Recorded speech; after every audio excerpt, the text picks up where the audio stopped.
Thank you very much, Chairman Durbin and Ranking Member Graham. And Chair Durbin, if I could, just before I proceed, you are a good and decent man.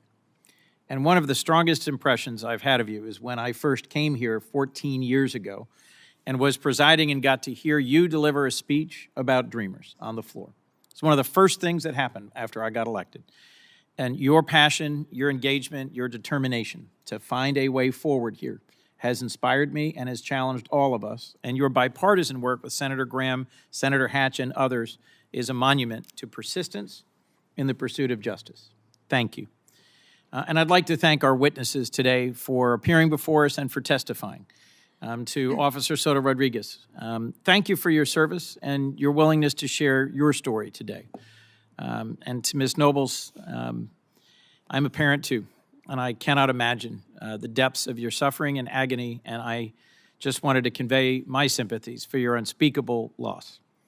And I think it's important today when we talk about security and the border and law enforcement and Dreamers and DACA and the path forward that we have in our minds examples that are positive as well as a clear-eyed look at the record. I wanted to lift up today a Delawarean, Maria Cervantes Garcia. I first met Maria at Delaware State University. I've recently interacted with her because she's a chemist. I trained as a chemist. I wasn't a very good one. She trained as a chemist. She's a very good one. She today works for a company, Coons, as an analytical chemist. I think, yes, there's a wonderful photo behind me of Maria at graduation. With a scholarship from the Dream.us, Maria was able to channel her natural aptitude for math and science at Delaware State University to a degree in chemistry. And she loves volunteering at Aspire Academy. She's been a coach and STEM ambassador for the Science Olympiad. Like every other dreamer, she is so much more than her immigration status. And so while we have this conversation about the DREAM Act that the chairman has introduced every Congress since 2001, it's important to also remind people what we're talking about is folks who are neighbors and friends who have real lives. They, like Maria, she is someone who likes going for a walk in Glasgow Park, has friends, is a member of our community, is contributing to our society in a very positive way.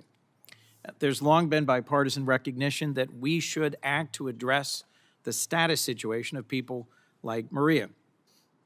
We do need to address security at our border, which is why I supported the bipartisan border security agreement. But we can't forget about people whose status hangs in the balance and who are participating in the DACA program. I also briefly, if I might, Mr. Chairman, wanted to recognize the bipartisan introduction in the House of the Dignity Act by Representative Salazar and Escobar that recognizes the need to address both of these issues, physical security at the border and a path forward that provides for dignity.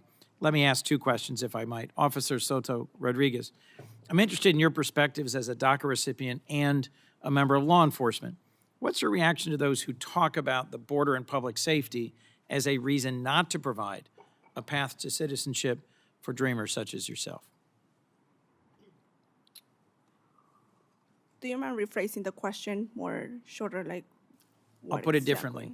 I'd like to believe you testified that you're a law enforcement officer because of an interaction you had with a kind officer. Correct.